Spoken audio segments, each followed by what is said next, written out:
pokalbis su dienos svečiu.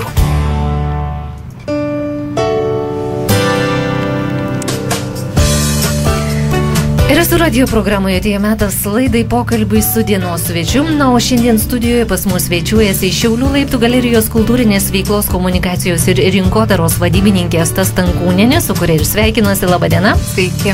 Taip pat artimiausios parodos laiptų galerijoje autorė Kamilė Česnaitė, Janonio gimnazijos moksleivė. Sveiki, Kamilė. Labą dieną. Na ir gal pradėkime mūsų pokalbį nuo tos artimiausios Kamilės parodos. Kokia tai bus paroda, papasakokite. Tai pirmiausia, gal norisi pasakyti, kad Kamilė Česnaitė, Janonio gimnazistė, tai laiptų galerijoje pasirodo yra augimas, kaip sakant. Užauga čia menininkai nuo pat darželinukų, neseniai teko matyti, kaip suguža į laiptų galeriją 77 autoriai iš darželio. Iš tiesų ten laiptų galerijoje labai daug parodų skirtų moksleiviams, meno studijoms. Autoriai iš tikrųjų atsiskleidžia būtent čia ir dabar birželio 1 ir iš tiesų taip tarsi išaugusi 18-metė menininkė vaikų gynimo dienai pristato savo parodą Burketina. Tiesiog nauja, kažkas nauja, vien pavadinimas skamba naujai, tai gal Kamilė pati pasakys, nes iš tiesų mokytojai ją įvardija kaip viena perspektyviausių Šiaulių menininkų. Tai pasakyk, Kamilė, kas iš tiesų paslaptingo toj parodoj, nes man jau nuo pat pavadinimo norėjosi sužinoti. Na, čia mes paliksime dar šiek tiek intrigėlę mūsų klausytojams ir dabar noriu apskritai šiek tiek, pasakojimo Kamilė apie save. Tai kaip prieš tai Asta minėjo, kad supratau, jau teko su panašiomis parodomis darželio amžiaus dalyvauti, ar ne? Na, ne tai, kad darželio, bet mokyklinio amžiaus labiau. Su dailės studija Koloritas dalyvaudavau tikriausiai vos ne kiekvienoje parodoje. Tačiau tose parodose būdavo mano tapybos darbai, ne grafikos. Ir tik tais praeitais metais atradau tą savo gyslelę grafikai. Ir ta pati idėja, tas mano kūrybos stilius kažkaip labai pritiko ir pati mano dailės mokytoja pasiūlė surengti parodą ir tai buvo kaip ir toks mažas svajonės išsipildymas, nes niekada nebūčiau pagalvojus, kad su tapyba būčiau kažką tokio pasiekusi. O Kamilė, dar šiek tiek atgalios noriu sugrąžinti apskritai į tą norą, į tą pačios būtent menams. Tai dailę domėjausi nuo pat mažumės. Kiek save tik pamenu, tai visada piešdavau, labai domėjausi spalvinimo knygelėmis, visada mane traukė tas visos spalvos, derinimai, susilėjimai, man visada tai labai patiko ir buvo artima. Žodžiu, tai darai pati, ką ir nori daryti, ką ir privalai daryti, taip suprantame, ar ne? Taip. Prigimtis tai sako. Tai žinoma. Na, dabar grįžtame vėlgi prie parodos, kas joje bus eksponuojama. Tai bus eksponuojama grafikos darbai, jie yra labai įdomus, nes kiek man teko domėtis, tai dar nebuvo kažko tokio panašaus į mano darbus. Čia, kaip mano mama mėgsta sakyti, suraskite antro tokį patį, nes aš manau, kad mano tas pats stilius yra labai toks kaip ir išskirtinis, nėra artimas daugeliu menininkų ir tai kažkaip padaro tą visą parodą naują, nematytą, suintriguoja, kaip ir manau pats pavadinimas Burketina labai daug. Taip, apie pavadinimą beje, kodėl jis toks? Šitą pavadinimą, tiesą sakant, sugalvojau ne aš, o mano maža pusseserė sugalvojo šį žodį ir šis žodis kaip ir neturi jokios aiškios reikšmės, kaip ir mano patys piešiniai, ką kiekvienas įsivaizduoja, ką kas mato. Tai šitas pavadinimas reiškia, ką nori, tą matai, tą ir įsivaizduoji. Na, o apie pačią piešinių idėją, kodėl jie tokie, iš kur apskritai gimė tokia idėja? Šitą idėją man kaip ir pakišo sesuo, kai būdama abiturientė, jinai nebesispėjo tiesiog piešti darbų ir manęs paprašė. Ir buvo tiesiog atversta spalvinimo knygelė su panašiomis mandulomis, kaip aš piešiu. Ir aš tiesiog sugalvojau pabandyti. ir man tai labai patiko, tas toks kruopštumas, visas įsiliejimas labai leido atsipalaiduoti ir tiesiog tiko man viskas ir labai pritiko. Žodžiu, mažųjų menininkių komandos rezultatas, taip galėsime išvysti, kurį visą tai apjėsė Kamilė Česnaitė, na ir tikimės, kad atėję žiūrovai į šią parodą taip pat galės atsipalaiduoti, ją žiūrėdami, kaip ir Kamilė juos tapydama, piešdama. Mūsų pokalbį pratęsime jau netrukus po keletos muzikinių kūrinių. Pokalbis su dienos svečiu.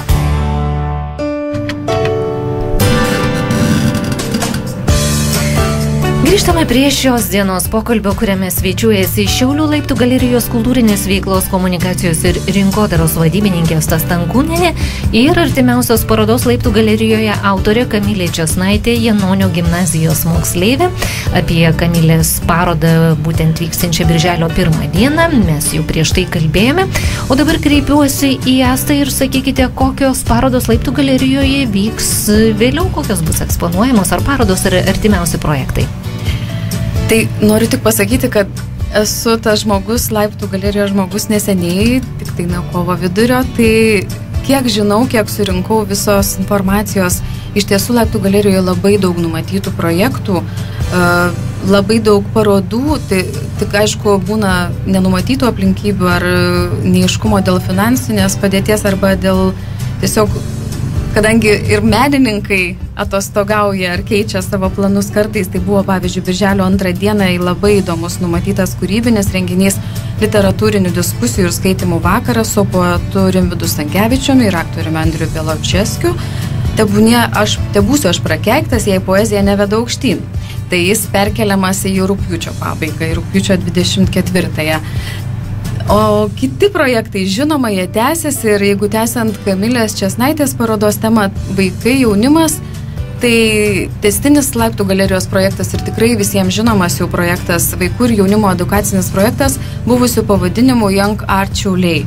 Tai iš tiesų ten įtraukiami moksleiviai iš Šiaulių globos namų, Šiaulių rajono Kuršėnų vaikų globos namų, Pakapės, Aukštelkės pagrindinių mokyklų. Šitie vaikai iš tiesų dalyvauja norėdami atrasti savyje kūrėją. Nepaslaptis, kad kaimo ar atokesnių rajonų vaikai neturi galimybės gal tiek prisiliesti prie tos kultūros, neturi tiek galimybių bendrauti su menininkais, dalyvauti kultūroje. Tai šitas projektas yra leidžiantis atsiskleisti, prisiliesti prie įvairiausių sričių, prie teatro, muzikos, kino, fotografijos, dailės. Ir aš pati dar kai žurnalistė būdama atsimenu tos vaikus, kai jie po kokio nors plenero ar po kokios nors dailės pamokos sėdėdavo Bugailiškio sodnelyje ir plevėsuoja čia ką tik nupiešti jų darbai ir jie pikniką žiūri viens kitam į akis ir mokosi bendrauti, mokosi atrasti tai, kad aš irgi esu kažkoks kitoks, kažkoks, atrasti savo kūrybinės galimybės gal.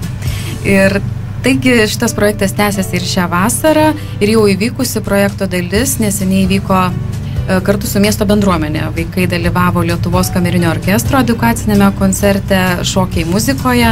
Iš tiesų klausėsi labai įspūdingų kūrinių ir kalbėjo koncerto vedėja, edukatorė Jurgita Atskiotytė Norvaišienė apie šokius, kas tai yra šokis, įvairiausių šokių atskleidė nuo viduramžių.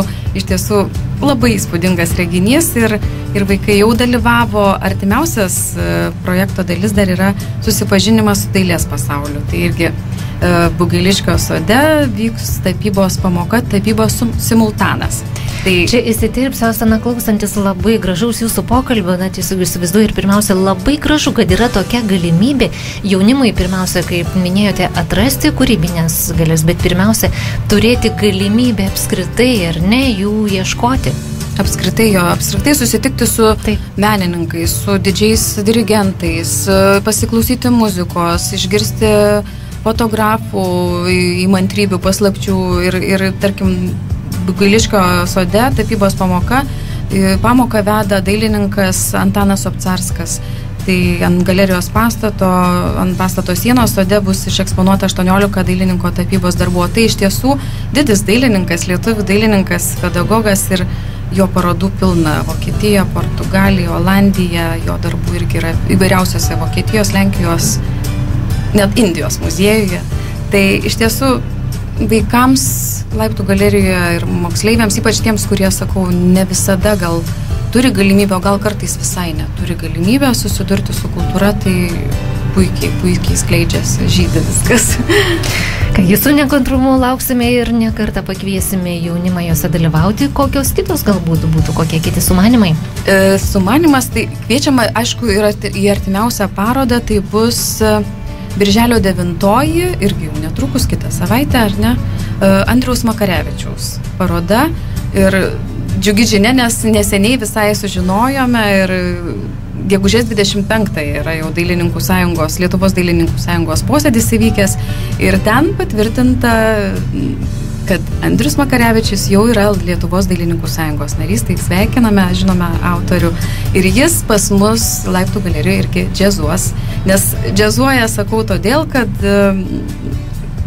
tai daug kas ir menotyrininkai vardija jo kūrybą Andriaus Makarevičiaus Vilniečio tapybą kaip džiazuojančią. Nes ir sakoma, kad apie Andriaus Makarevičiaus kūrybą skaityti derėtų klausantis muzikos. Ir labiausiai rekomenduotinas džiazas, kadangi būtent džiazo muzika įkvepia menininką ir galbūt būtent dėl džiazo jo drobės paviršiuje kaip muzikinės natos nusėda potėmiai.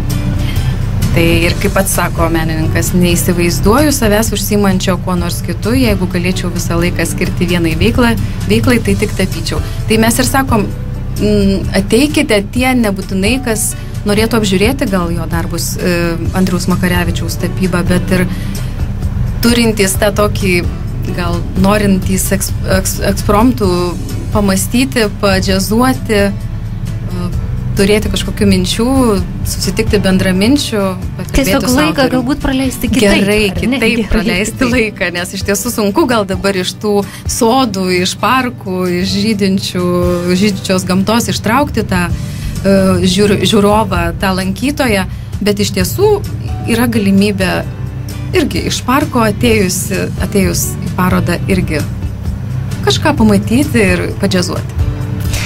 Kągi labai įdomu, visos parodos viena už kitą įdomesnės, vienos už kitos su nekantrumu laukiame, kviečiame visus atvykti. Mes panašiai galbūt įpusėjame vasarą, apie kitus vasaros planus, parodas, projektus. Mes pratęsime mūsų pokalbį jau po trumpos muzikinės pertraukėlės. Pokalbis su dienos svečiu.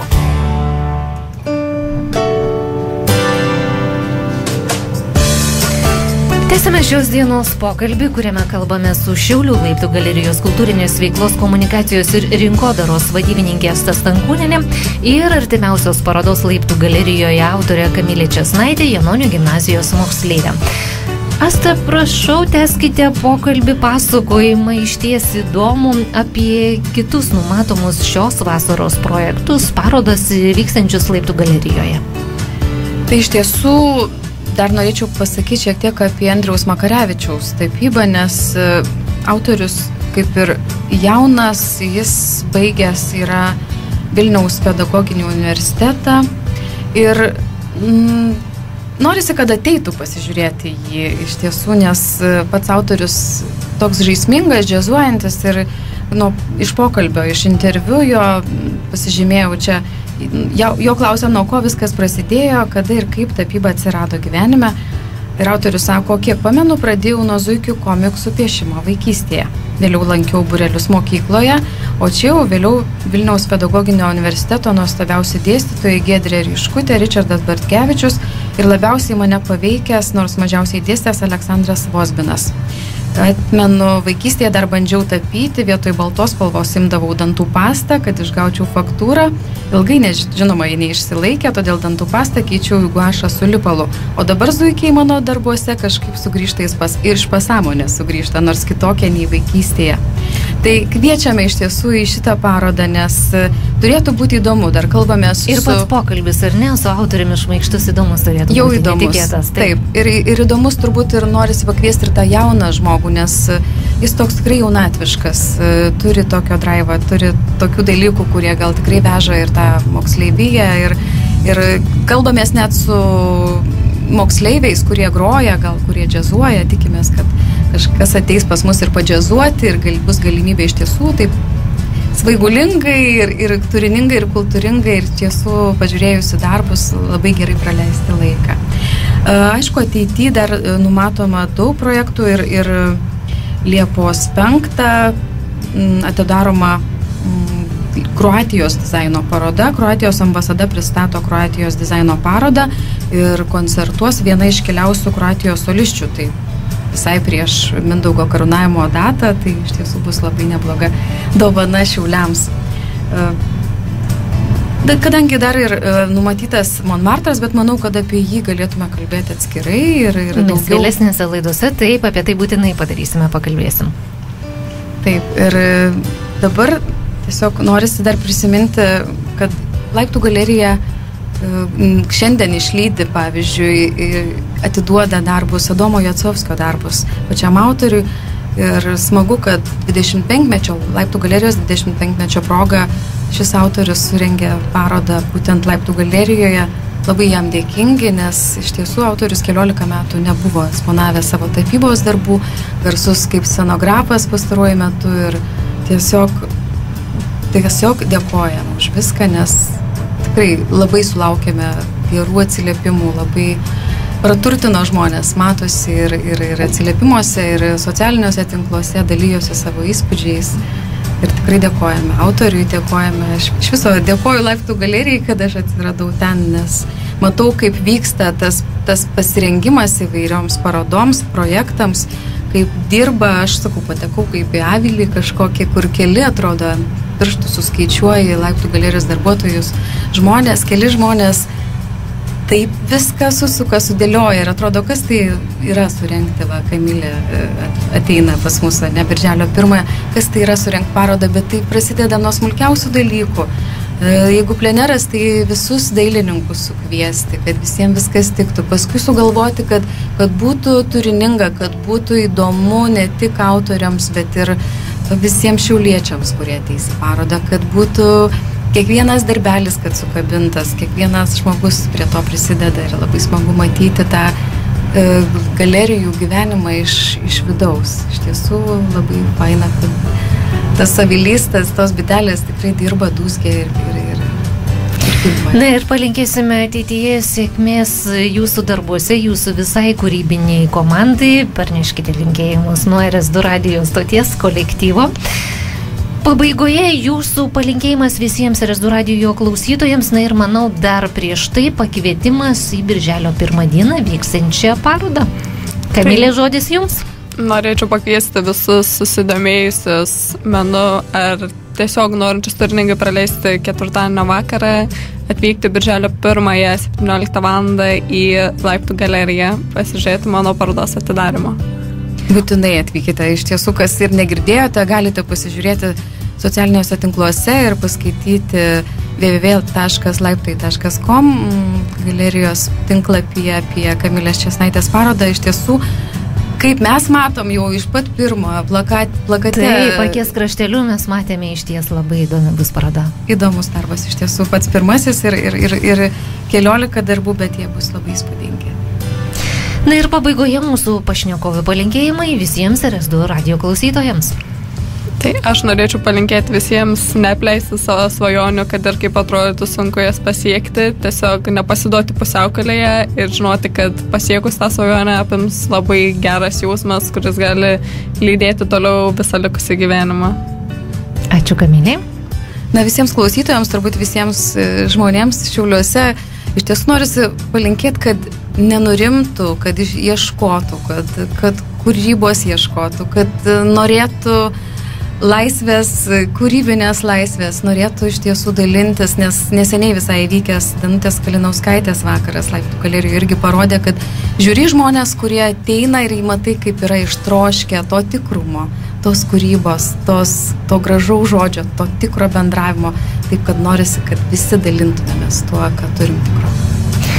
Ačiū Jums, ačiū mūsų pašnekovams. Primenu, šiandien dienos svečio laidoje svečiavosi Šiaulių Laiptų galerijos kultūrinės veiklos, komunikacijos ir rinkodaros vadybininkė Asta Stankūnienė ir artimiausios parodos vyksiančios birželio 1 dieną Laiptų galerijoje autorė Kamilė Česnaitė. Ačiū pašnekovėms, viso ko geriausio, gražios vasaros, sėkmės ir daug kūrybinių planų. Viso geriausio. Iki.